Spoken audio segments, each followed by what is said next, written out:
The Cold War is not just another chapter in a history book. It is a monumental, pervasive, and profoundly transformative period that for decades shaped the planet's geopolitical landscape, determined the course of technological development, influenced social structures and cultural norms, and directly and intimately affected the personal lives of millions of people around the world. It was a time of unprecedented tension, with the two dominant superpowers, the United States of America and the Soviet Union, locked in a global, ideological, and strategic standoff that, fortunately for all of humanity, never escalated into a direct, destructive military clash between them, a so-called hot war. Instead, the world found itself in a state of Cold War, characterized by bitter ideological struggle, incessant propaganda campaigns, grueling economic competition, unrestrained arms races, large-scale espionage, and numerous proxy conflicts that flared up in many, often unexpected corners of the globe, drawing many other countries and regions into their orbit. This cold nature of the conflict made it particularly insidious, since the threat could be invisible but always present, permeating every aspect of life. It was a standoff in which each side sought to undermine the other's influence without resorting to overt military intervention, which required new, sophisticated methods of warfare. This epochal period began almost immediately after the final conclusion of World War II, approximately in the mid-1940s, when the old world order that existed before the war was destroyed and new forces with enormous potential began to assert themselves on the world stage, seeking to fill the resulting power vacuum. The Cold War lasted until the dramatic collapse of the Soviet Union in the early 1990s, which marked the end of the bipolar world and the beginning of a new, less predictable era in international relations, where one superpower had emerged. Throughout this time, the world was clearly divided into two antagonistic blocs that confronted each other on every conceivable level: political, economic, military, cultural, scientific, and even sporting. On one side was the capitalist West, led by the United States of America and including key countries such as most Western European countries, e.g. Great Britain, France, West Germany, Italy, Japan, Canada, Australia, and other allies around the world, united in military political blocs such as NATO, the North Atlantic Alliance. This bloc actively defended and promoted the principles of a market economy, where competition, private property, free enterprise, and minimal government intervention were considered the basis of prosperity, the source of innovation and personal freedom, as well as liberal democracy, a multi-party system, freedom of speech, freedom of assembly, and individual civil liberties. The West saw itself as the defender of these values against totalitarianism and oppression, offering its own path of development as universal and the most effective for all of humanity. On the other side was the Communist East, led by the Soviet Union and including the Eastern European countries that became its satellites, e.g. Poland, East Germany, Czechoslovakia, Hungary, Romania, Bulgaria. China, although its relations with Moscow later deteriorated significantly, turning from an alliance into a rivalry, especially since the 1960s, Cuba, Vietnam, North Korea, and other states that adopted a socialist or communist model of development, where the state played a dominant role in the economy and society, controlling all aspects of citizens' lives from birth to death. This bloc, in turn, promoted the ideas of centralized economic planning, collectivism, class struggle, the dictatorship of the proletariat, the public good above the individual, and a one-party system of government. Both sides were deeply and unshakably convinced of the absolute superiority of their own way of life, their political system, and their ideology, considering them the only true and historically predetermined ones. Each of them actively sought to spread its influence, its development models, and its values to as many countries as possible throughout the world, using for this purpose both the soft power of cultural influence, education, economic and financial aid, and direct financial and military support, and sometimes covert operations aimed at destabilizing the enemy. This quest for global dominance and ideological supremacy was the root cause of global tension, constant confrontation, and a fierce struggle for world domination. This struggle manifested itself in a variety of forms, from diplomatic maneuvers and UN resolutions to direct interference in the internal affairs of other countries through the support of rebel movements or the organization of coups d'état. and literally covered every continent, leaving no corner of the world untouched by its influence. The conflict was comprehensive, multidimensional, and permeated all levels of existence, affecting even the personal decisions of citizens. When we begin to analyze the events of the Cold War, most people's attention, as a rule, first of all focuses on the enormous and terrifying arms race. Indeed, this aspect was one of the most fundamental, costly, and terrifying.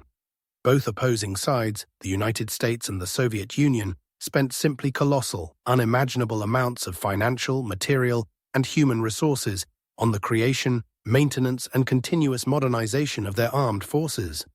They developed ever more sophisticated and destructive weapons, including highly advanced nuclear warheads capable of wiping out entire cities and regions, intercontinental ballistic missiles that could reach anywhere in the world in minutes, strategic bombers capable of delivering nuclear weapons across vast distances through enemy airspace, and sophisticated missile defense systems designed to shoot down enemy missiles before they could reach their targets. The entire world lived under constant threat, aware that at any moment a nuclear conflict could break out, leading to a global catastrophe and, possibly, to the end of human civilization. This arms race was not only a show of force designed to deter the enemy and demonstrate technological superiority, but also a huge economic burden for both powers, drawing resources away from other, equally important areas, such as the development of the civilian sector or the well-being of the population. But behind this most obvious, frightening, and well-documented part of the confrontation, there was an equally, and perhaps even more important and profound front of struggle: economic competition. It was a silent yet continuous and merciless battle to prove the absolute superiority of one's own economic system.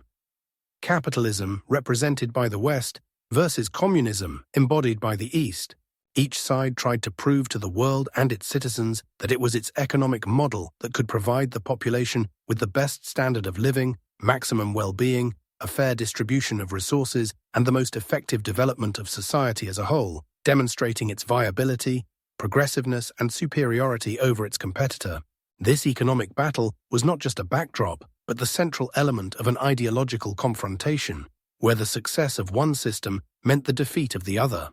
In the first post-war years, the Soviet Union, thanks to its strictly centralized planned economy, which allowed for the rapid mobilization of huge resources and their allocation to the necessary sectors, and large-scale targeted investments in heavy industry and the restoration of war-torn infrastructure,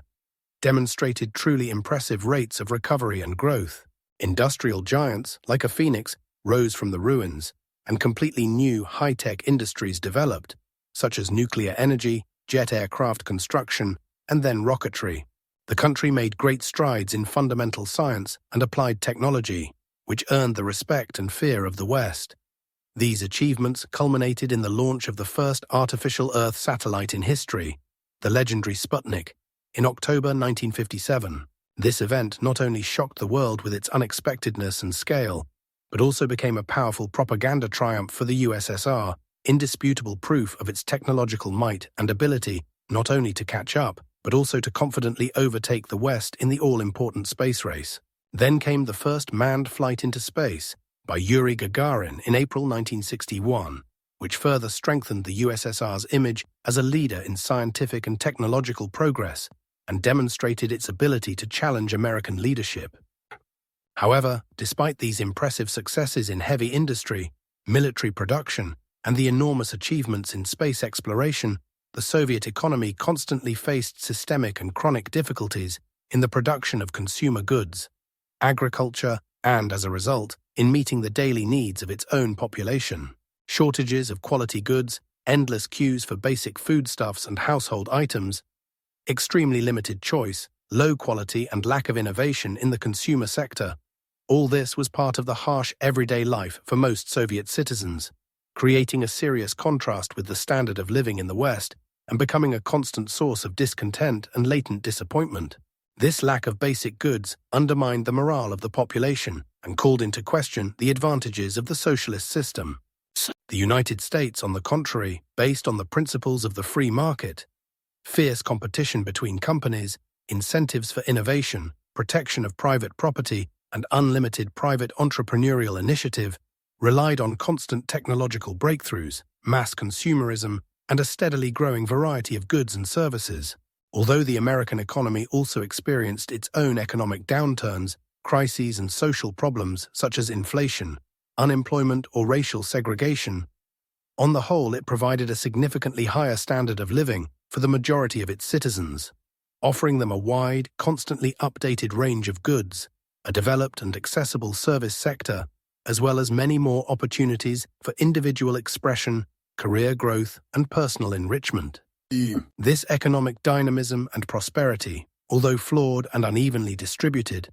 was a powerful, undeniable tool in the hands of the United States, clearly demonstrating the attractiveness, viability, and effectiveness of its capitalist system to countries around the world, especially those who were at a crossroads in choosing their own development path between the two dominant models. The American showcase of abundance and freedom of consumer choice served as a powerful counter-argument to Soviet propaganda. The constant, meticulous comparison of the standard of living of the population,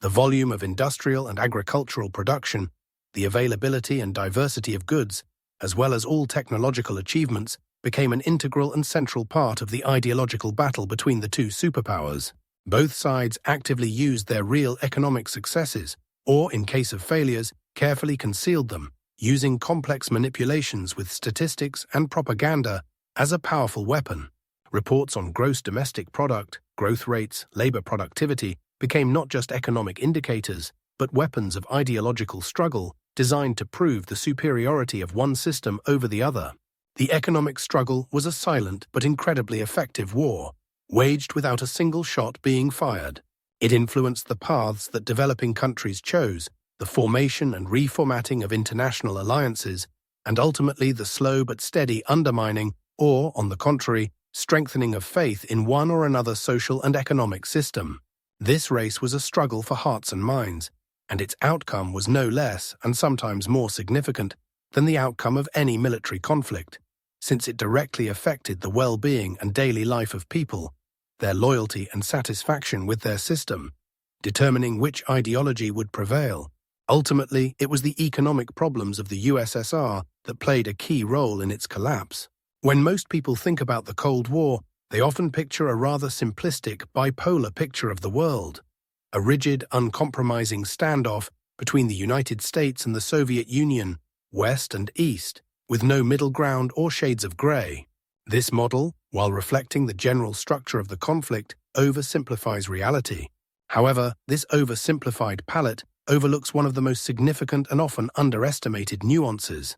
the existence and, more importantly, the extremely significant role of a third force,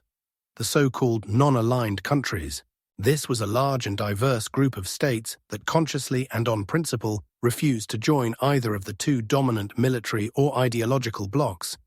preferring to maintain strict neutrality and complete independence in the face of global confrontation. Their role in the overall picture of the Cold War was much more significant, multifaceted and complex than is commonly believed, and they exerted real, sometimes decisive influence on international politics and the balance of power. Most of these countries were located on the continents of Asia, Africa, and Latin America. Many of them had only recently gained their long-awaited independence from decades of colonial rule by European powers,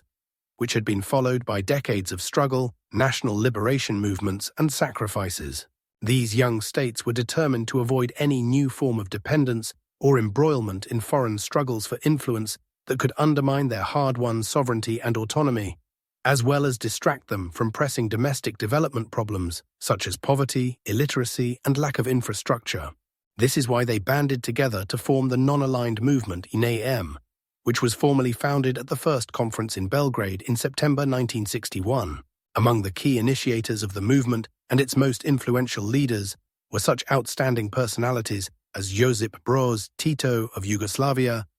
Jawaharlal Nehru of India, Gamal Abdel Nasser of Egypt, Sukarno of Indonesia, and Kwame Nkrumah of Ghana. The goals of the movement were clearly formulated and absolutely clear: the protection of international peace and security, an active struggle for the right of nations to self-determination, the pursuit of an independent and multi-vector foreign policy,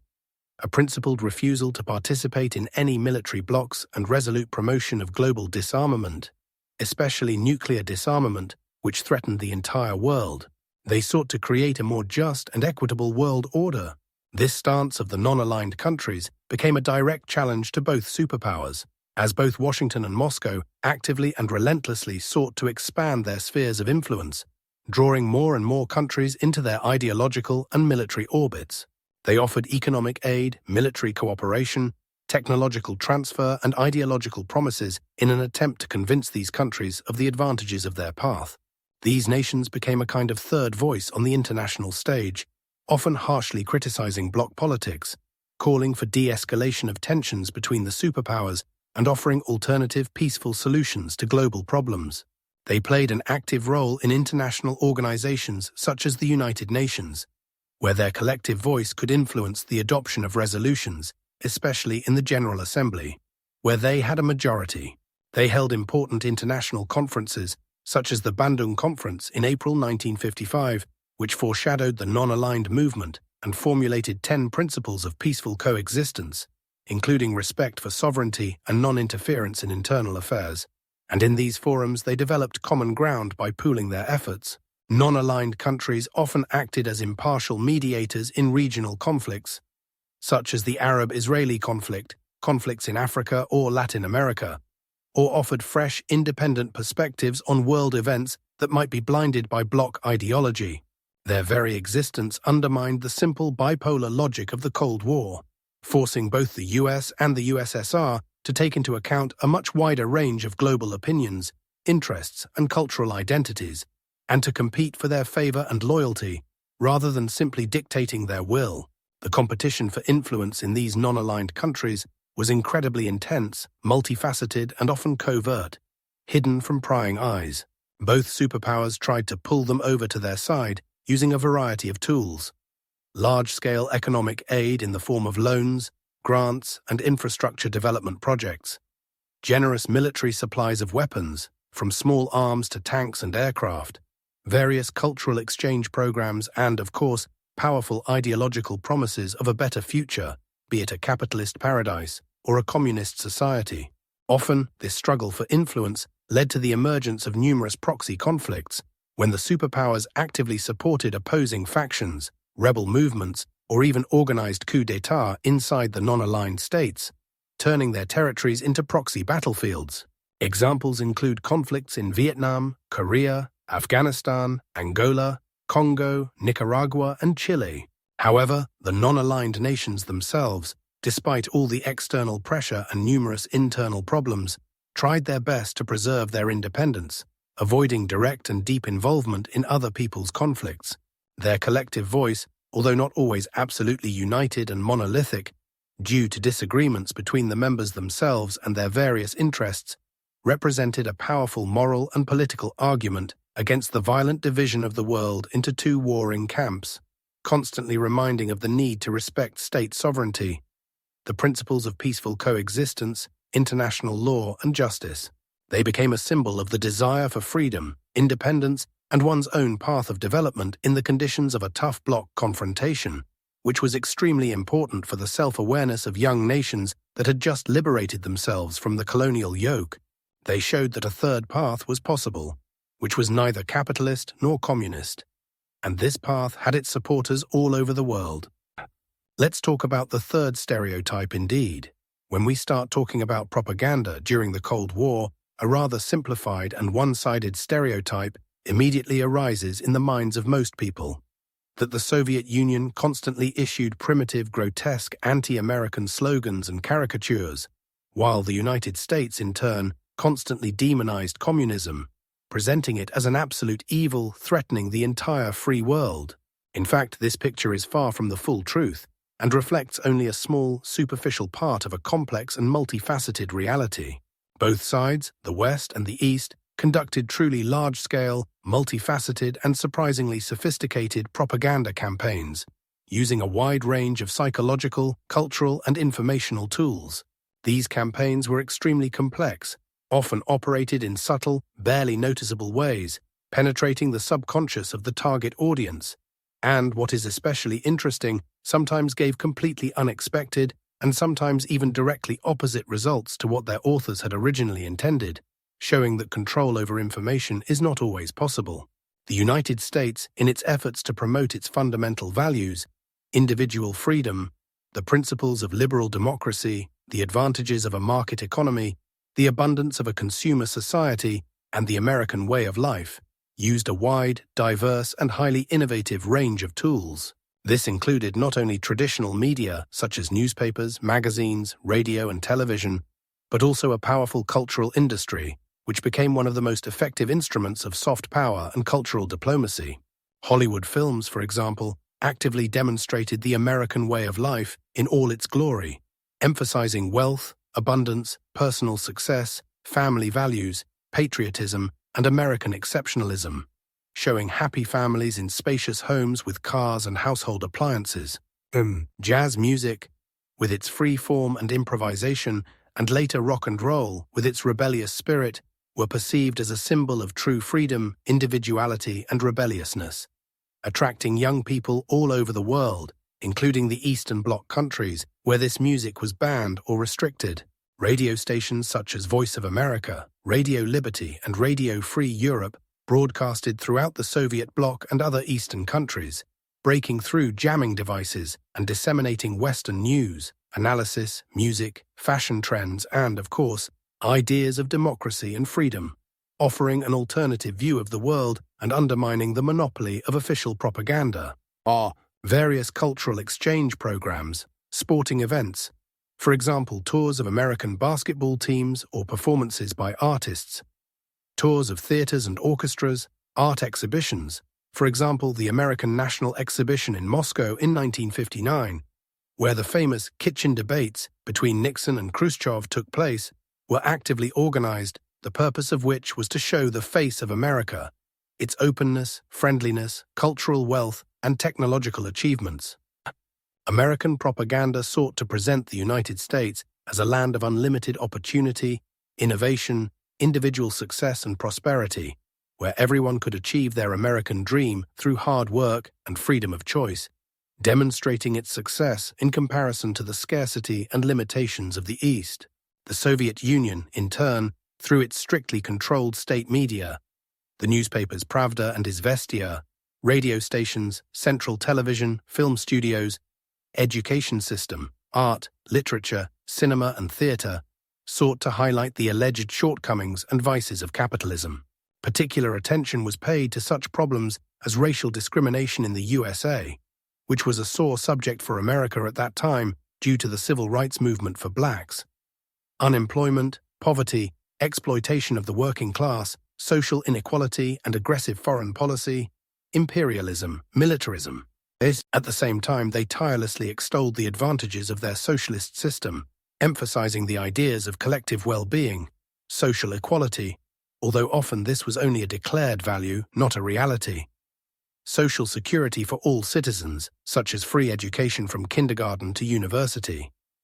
universal free healthcare, guaranteed employment, pensions, as well as outstanding scientific and technical achievements, especially in the field of space exploration, as indisputable proof of the superiority of the socialist system and its ability to compete with the West. The United States in Soviet propaganda was often depicted as an aggressive imperialist power striving for world domination, oppression of peoples, and the outbreak of a new war, while presenting itself as a bulwark of peace, progress, and protection of oppressed peoples.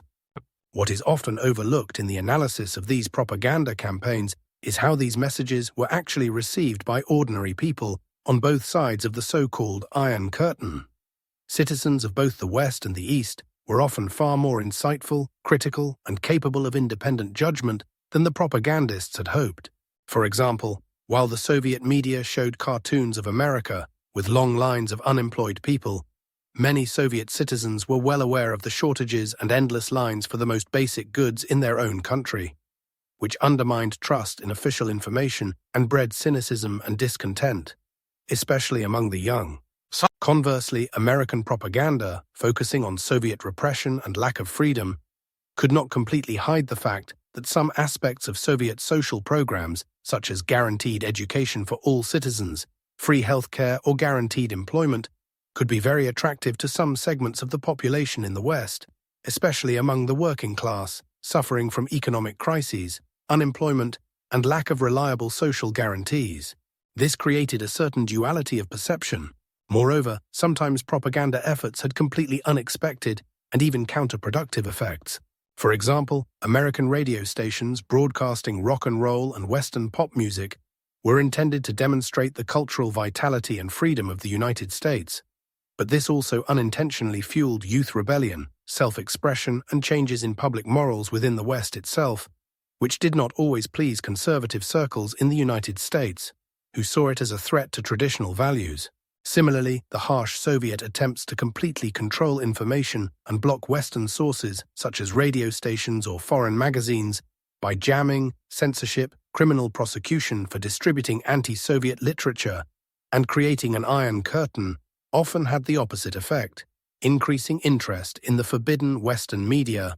making them especially desirable and attractive. This gave rise to the phenomenon of samizdat and tamizdat, where information was copied by hand or retyped on typewriters and distributed illegally, which only increased its appeal, authority, and influence in the conditions of information scarcity. The huge, unprecedented volume of information, both true and deliberately false or distorted, made it extremely difficult for ordinary people to always distinguish between what was truth and what was part of a propaganda war. This created an atmosphere of widespread mistrust, suspicion, and a constant invisible battle for the minds, hearts, and souls of people, where each side sought to convince the world of its rightness and the absolute superiority of its system,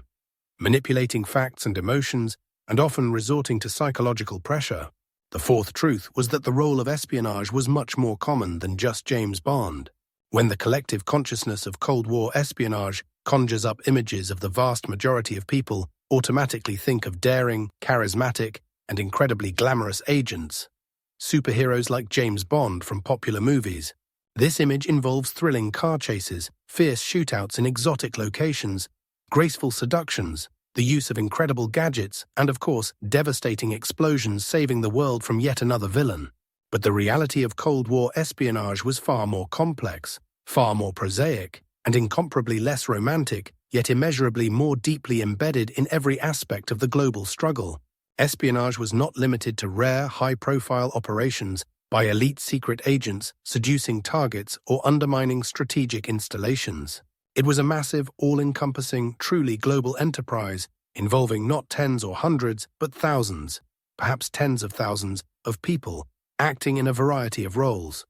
From high-ranking defectors who switched sides in this deadly game and carried with them invaluable information about the enemy,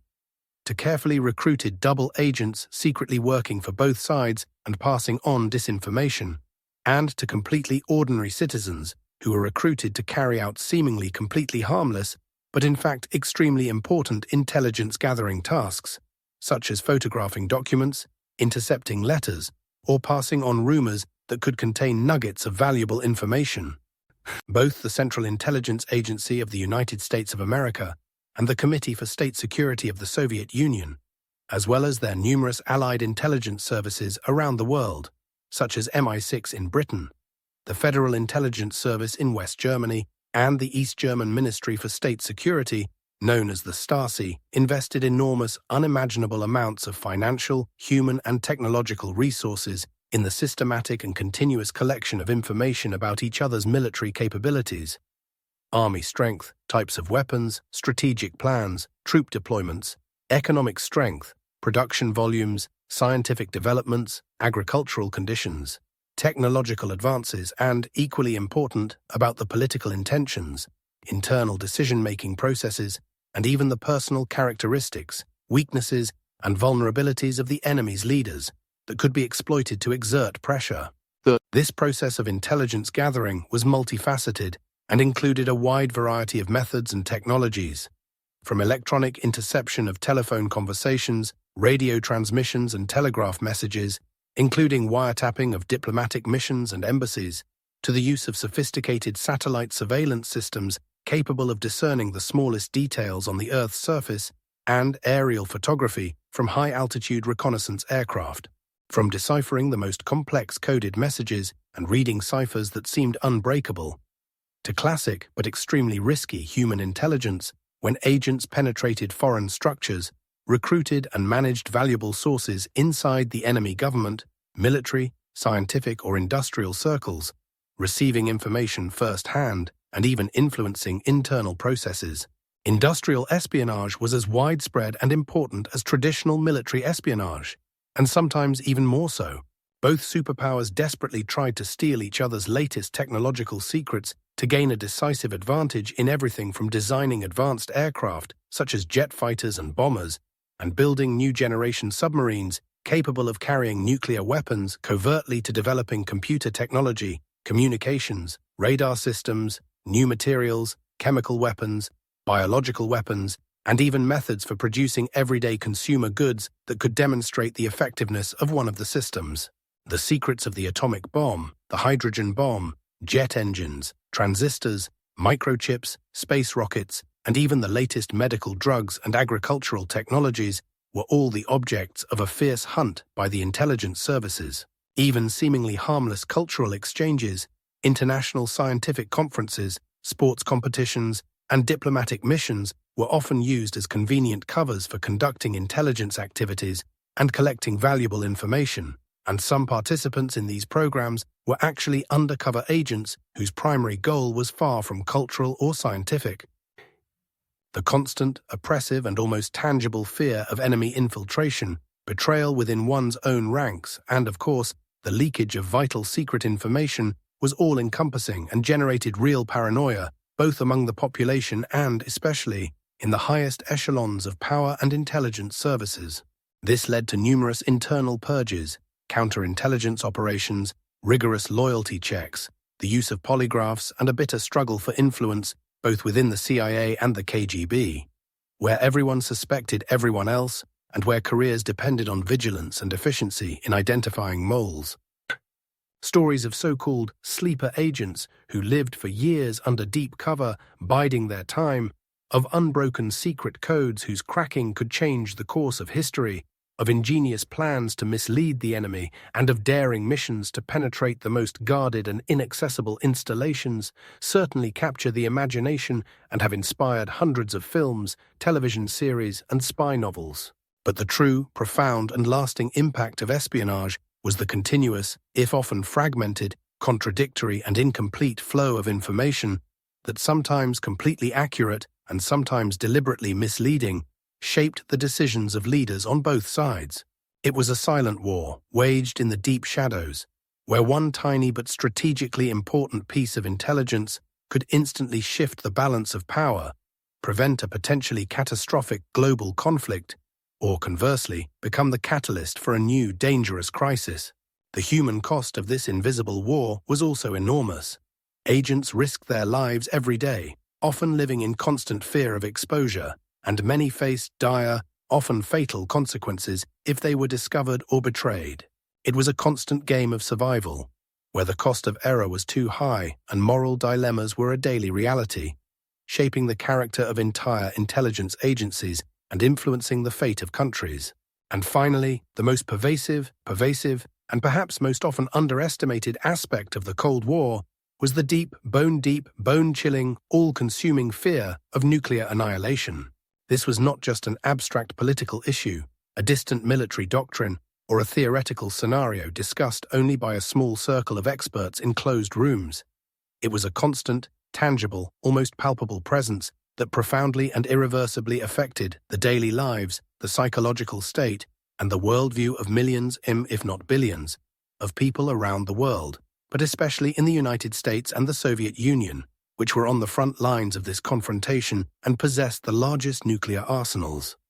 The concept of mutually assured destruction, MAD,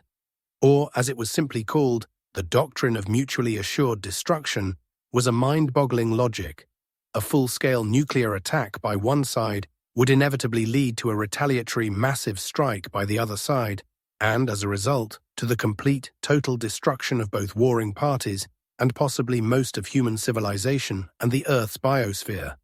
making the planet uninhabitable for hundreds of years due to nuclear winter and radioactive contamination. This terrifying yet cruelly logical idea served as an absolute deterrent, preventing a direct clash between the superpowers. But it also meant that humanity lived constantly, every day, every hour, under the sword of Damocles of its own destruction, aware that one wrong decision, a random technical malfunction, a miscalculation, or a misinterpretation of intelligence could lead to the end of the world in a matter of hours. Children in schools on both sides of the Iron Curtain regularly practiced duck and cover drills as part of their compulsory education. They were taught to quickly duck under desks or tables, covering their heads with their hands, believing that this would somehow protect them from the blast wave or radiation in the event of a nuclear attack. Of course, in light of the actual knowledge of the destructive power of nuclear weapons, these drills were naive, almost absurd, and could not provide any real protection against a direct nuclear blast or deadly radioactive fallout. Yet it was part of the preparation for the unthinkable,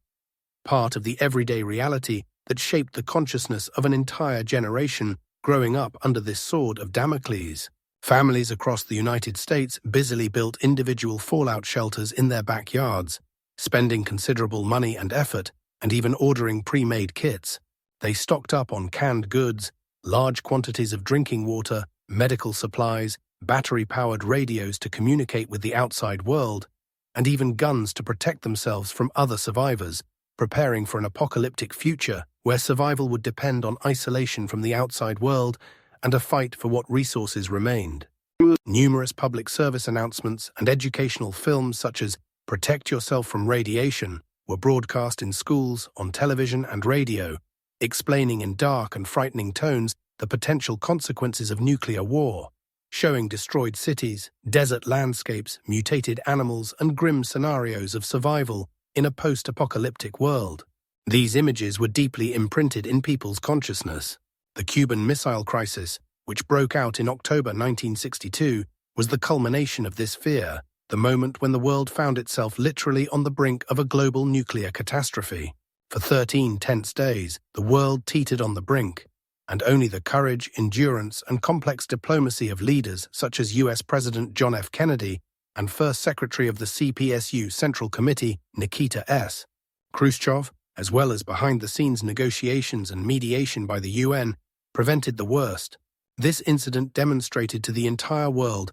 how close humanity had come to the very edge of the abyss and how fragile our existence is, depending on the decisions of a few people and a lucky coincidence. It became a cold shower for many, forcing them to think about the real, tangible threat and the need to avoid similar situations in the future at any cost. The constant, oppressive, and almost tangible fear of nuclear war generated a unique combination of fatalism and active civil protest. While some people, tired of constant anxiety, resigned themselves to the inevitability of the end of the world, accepting it as a given, seeking solace in religion or hedonism,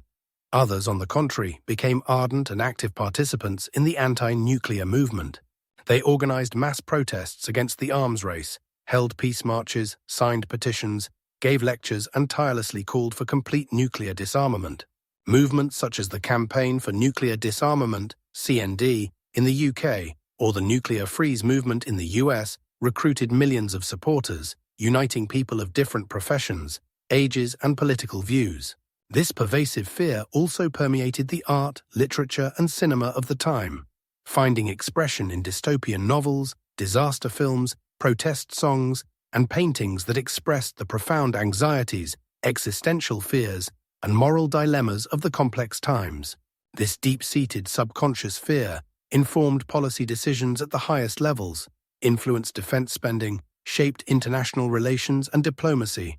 and gave rise to concepts such as the Washington-Moscow Hotline to prevent accidental conflict and numerous arms control treaties designed to reduce the risk of nuclear war. It was a constant, unspoken but tangible weight on the shoulders of several generations,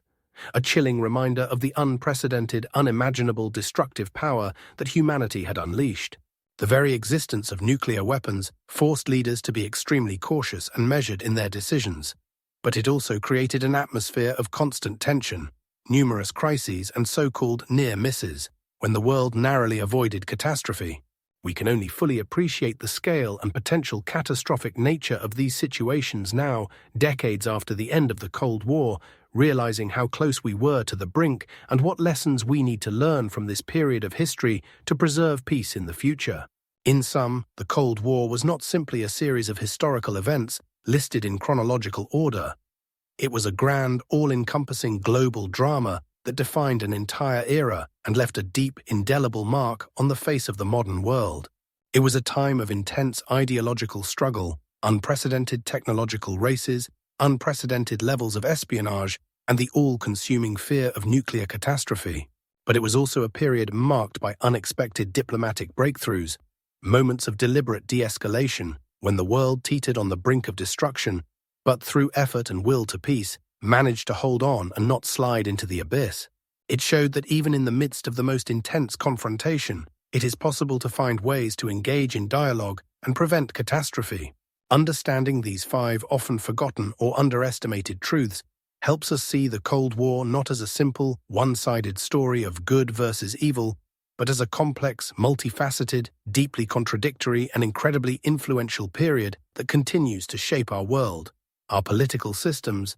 and our notions of security even today. It is a story that teaches us much about the nature of conflict, the fragility of peace, the power of ideologies, human resilience, and the constant need for dialogue and understanding, even with an adversary, to avoid repeating the mistakes of the past. Learning these lessons remains relevant today, as the world once again faces geopolitical challenges and threats that require wisdom and balance.